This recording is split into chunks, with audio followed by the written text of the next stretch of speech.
Buona serata, ultimo appuntamento settimanale del nostro sport, del nostro Veneto Globe Sport, dalla web tv www.venetoglobe.com e sul nostro canale 813 del digitale terrestre, in questo momento funzionante soltanto per la provincia di Belluno, nei prossimi mesi naturalmente a coprire tutto il Veneto. Per quanto riguarda l'appuntamento sportivo di oggi, quello che va a concludere, faremo un'analisi completa di quello che sarà il weekend che ci apprestiamo a trascorrere. E allora vediamole le principali notizie per quanto riguarda questo weekend. Europei a Glasgow, Simona Quadarella, incredibile, vince anche i 400 stile libero e colleziona un tris d'oro mai visto. Complimenti.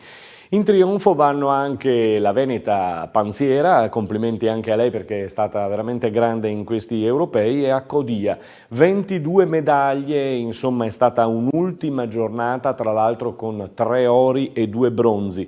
La Pellegrini, la grande Federica Pellegrini, è rimasta a secco, ha chiuso quarta nella staffetta. Nell'atletica, sempre per gli europei di Glasgow, volata di Chiappinelli con un bronzo che ravviva così le siepi azzurre. In finale del disco c'è finita pure lei, la Osakwe, che gareggia, ha detto, per dimenticare e per cancellare quello che gli è successo nelle scorse settimane. Cambiamo sport, si corre nel weekend per il MotoGP, si corre domenica a Zweltweg in Austria, si corre quindi il Gran Premio d'Austria, è l'11ª tappa su 18 tappe del Motomondiale 2018. L'Austria è da 2 edizioni sempre colorato di rosso, un rosso Ducati. Nel premondiale femminile di volley, quindi, l'Italia di Mazzanti continua a giocare, continua ad andare avanti, vince 3-1 contro la Turchia, grande e buona prestazione anche della neopantera Silla che, lo saprete, è stata uno degli acquisti appunto dell'Imoco Volley Conegliano. Domani, per quanto riguarda l'Italia di Mazzanti, semifinali nel pomeriggio contro la Russia, poi a seconda di vittoria o sconfitta vedremo le finali nella giornata di domenica conclusiva.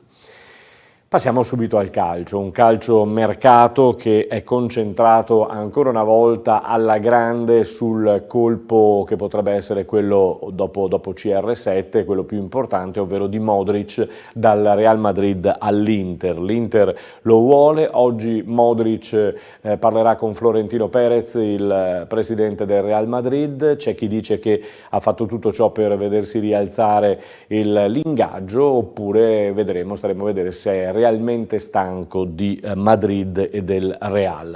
Intanto all'Inter sembra essere arrivato anche il momento di Keita, che arriva senza lo scambio con Candreva.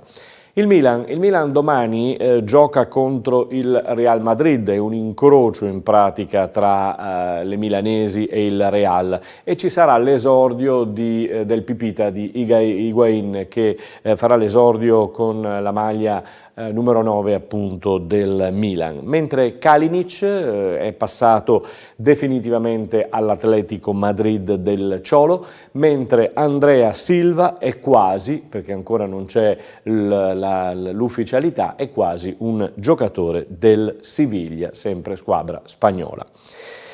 Atalanta in campo ieri sera ad Haifa in Israele, caldissimo in Israele, e vittoria netta 4-1 per l'Atalanta, che spalanca sicuramente le porte al passaggio di turno. Gasperini e i suoi collaboratori stanno già scoprendo, insomma, quale potrebbe essere il prossimo avversario. Nel calcio parlato e chiacchierato di questi giorni, la notizia proprio del giorno è quella dedicata al Parma, a cui è stata tolta la penalizzazione di 5 punti. Rimane soltanto l'ammenda per la squadra e per il suo giocatore Calaiò, reo di aver mandato degli SMS a un giocatore dello Spezia. Termine della squalifica per lui il 31 dicembre. Intanto si va verso verso una sforbiciata, per così dire, della FIGC, verso una sforbiciata che porterebbe un blocco dei ripescaggi per quanto riguarda la Serie B a 19 squadre. Pronta una raffica di ricorsi, ma si potrebbe partire e i calendari forse, ma qua usiamo sempre il condizionale, potrebbero essere pronti e confezionati già da lunedì. E adesso siamo all'angolo locale per quanto riguarda lo sport, uno sport che fa un primo bilancio dopo un paio di settimane di allenamenti per quanto riguarda formazioni di serie di eccellenza e di promozione. Per l'eccellenza Giorgione al lavoro sul campo di Castelfranco Veneto, Liventina al lavoro sui campi di Motta di Livenza dopo la sconfitta per 3-0 contro il Charlins Musane, era la prima, mentre il Treviso è andato a vincere piuttosto bene, anche 3-1, in quel di Seren del Grappa contro l'Union Feltre, impressionando tifosi e società presenti alla gara. La prossima amichevole per il Treviso è fissata per il 13 di agosto alle 18 a Prata di Pordenone. Ma sentiamo, grazie all'ufficio stampa dei biancocelesti, il portiere Diego Rossetto che si è messo ben in luce. Al di là, come dicevo, della prima amichevole, oggi veramente ti sei presentato alla grande. No, beh dai, sono contento da un lato mio personale, perché comunque l'anno scorso arrivo da un anno che ero svincolato, ho fatto gli ultimi 2 mesi a Valdano in eccellenza dove ho giocato 6 partite, ho fatto bene, di questo sono contento, infatti mi hanno dato l'opportunità di essere quest'anno qui a Treviso e sono felicissimo e cercherò di dare il massimo. Per quanto riguarda oggi, appunto sono contento. E ho cercato più che magari giocare alto con la squadra eccetera per salvare le energie, essendo ai primi allenamenti, per salvare le energie appunto soprattutto mentali per appunto coprire i pali. Senti, qual è stata la parata più difficile? La parata più difficile credo sia stata quando Rovereto, l'esterno sinistro loro alto, ha messo palla indietro, è arrivato, non mi ricordo il nome dell'attaccante che è arrivato tirato di prima sul primo palo, mi sono allungato, l'ho parata e dopo ho fatto la doppia parata su Rovereto. Quello lì secondo me è stata la più difficile. Senti, hai visto anche una bella partita, sono andati in gol tutti gli attaccanti, per cui niente di meglio oggi. No, niente di meglio, come dicevo sto vedendo un'ottima squadra veramente, con delle trame di gioco veramente interessanti. Ovviamente ci conosciamo da appena una settimana, quindi tanti noi dobbiamo conoscerci, anche ad esempio io l'intesa con i difensori, dobbiamo migliorarci, dobbiamo parlare, conoscerci, perché ognuno è abituato a modo suo, viene da allenatori diversi e modi di giocare stili diversi. E comunque tutto sommato sono contento, sì, è una buona squadra e sicuramente potremo fare bene se ci impegniamo come oggi che andavamo in 3 su ogni pallone. Come dicevo prima siamo appena agli inizi e infatti venivamo da neanche una settimana di allenamenti, neanche 5 giorni di allenamenti quando abbiamo fatto la prima amichevole e molti ragazzi, soprattutto i giovani nuovi, alle prime esperienze eccetera, quindi adesso ci stiamo aiutando a vicenda per migliorare e crescere soprattutto negli errori dove sappiamo noi stessi dove migliorare. E niente, comunque tutto sommato sta andando bene, dai. Senti, come ti trovi a Treviso? Sei uno abituato a grandi piazze perché Parma, Mestre, sei arrivato insomma anche a Treviso, sta andando tutto bene? No, sta andando alla grande, la società organizzata, il presidente ho visto che vuole fare le cose fatte bene, anche ieri c'è stata l'ufficializzazione del tennis, quindi uno stadio storico molto importante per la città, per i tifosi, quindi noi onoreremo la maglia fino all'ultimo minuto. Complimenti a Diego Rossetto perché ha ben impressionato, grazie all'ufficio stampa dei biancocelesti del Calcio Treviso per questa intervista e per le immagini che abbiamo visto durante il servizio. Andiamo a Vittorio Veneto adesso perché la situazione qui è completamente diversa, un po' da tutti i campi se vogliamo. Vittorio Veneto ha questa diaspora di ben 10 giocatori che se ne sono andati uno per un motivo, uno per l'altro e adesso al DS Tormena tocca il compito abbastanza serio e problematico di sostituirli per dare una rosa competitiva a Zoppas, il riconfermato tecnico del Vittorio Veneto. Sentiamo il presidente cosa ci aveva detto in fase di preparazione su questo momento. Squadra qui davanti a noi, presidente, è pronto, insomma, Tormena dice che ci sarà da acquistare qualcuno, non si spaventa e il presidente nemmeno, immagino. No, diciamo, cerco di avere il sorriso sulle labbra, però c'è un po' di strada da fare prima di cominciare il campionato. È vero, abbiamo perso tutti i giocatori non tesserati e io sono convinto che una società che in un colpo solo perde una squadra completa, qualche domanda se la deve fare. Io in questo periodo mi sono fatto non una ma 100 domande e sicuramente in qualcosa ho sbagliato. Però, come si dice, l'errore qualche volta può essere una lezione per non ripeterlo e è quello che tenteremo di fare. Oggi abbiamo riunito, diciamo, quello che è una parte della squadra che è rimasta, sono tutti giovani. Logicamente sappiamo che i giovani sono il futuro, ma è anche vero che una squadra composta da tutti i giovani non può ambire a certi traguardi e quindi il lavoro che dovrà fare il nostro direttore sportivo nel proseguo è quello di trovare 3-4 persone che siano sotto tutti i punti di vista di professionisti, che siano, chiamiamolo tra virgolette, di una certa esperienza e che abbiano quella capacità di far crescere i giovani, perché purtroppo l'errore che spesso capita di fare a un presidente come me, che crede ancora che il brutto notaocolo diventi un cigno, non è così nel calcio, non è così. Presidente, sì, non è così nel calcio e quindi servirà qualche vecchiotto tra virgolette, però insomma lo spirito c'è, il Vittorio non molla. C'è lo spirito e la voglia. Io vorrei anche chiudere con una battuta: dovremmo fare una squadra più forte dell'anno scorso, ma questa è una sfida che io lancio e vorrei che, nonostante questo periodo sia passato inosservato perché troppi eventi negativi ci hanno detto stiamo in silenzio, vorrei che nel giro di 15-20 giorni si sblocchi la situazione e anche noi possiamo dire siamo qui presenti per far bella figura. E allora verremo a sapere. Ma è quello che mi spero e mi auguro. E lo sperano un po' tutti quanti, perché vedere il Vittorio Veneto così fa un pochino rabbia, e quindi forza alla compagine vittoriese del presidente e del DS Tormena. Eclisse, siamo a Pieve di Soligo, Eclisse al lavoro con Della Bella, continua la sua preparazione modificando le date anche delle prossime amichevoli. Domani giocherà a Feltre contro l'Union Feltre, la vigilia di Ferragosto giocherà a Volpago contro il Prodeco, cambia l'ora alle ore 18 anziché alle 18:30. L'Union QDP di Fedato invece sarà domani a Conegliano in amichevole contro i gialloblu di Vanni Moscon. Il Porto Mansuè ha appena giocato, si gode il buono stato di forma della sua squadra, attendendo il rientro tra l'altro del bomber Gnago dal suo paese nativo.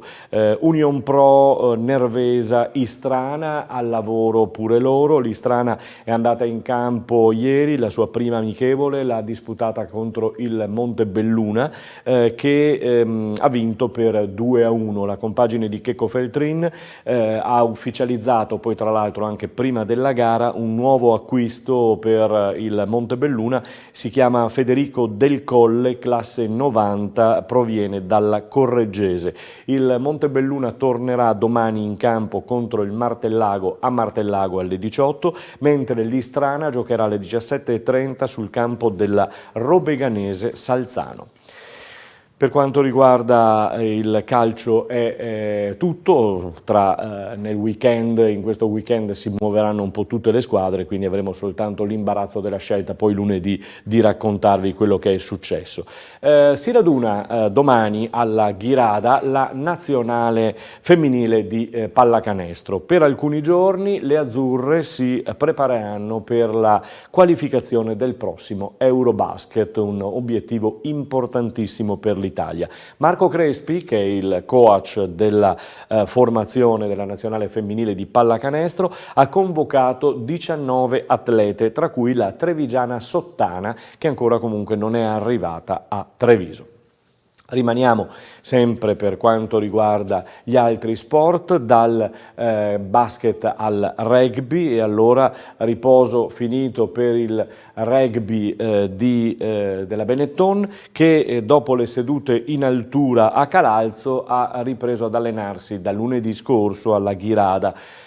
cominciando a forzare anche con Crowley e il suo staff sul gruppo. È un gruppo che sarà messo subito in campo questa sera a partire dalle ore 20:30 contro i Worcester Warriors, un inizio gara che vedrà 4 tempi a partire dalle 20:30, 4 tempi da 20 minuti in cui ruoteranno tutti i giocatori della rosa. Poi il venerdì successivo sarà la volta dei Tigers del Leicester. Sentiamo l'intervista che abbiamo realizzato alla Ghirada con il nuovo arrivo Derrick Appiah, tra l'altro l'ex del match. Eccolo qui.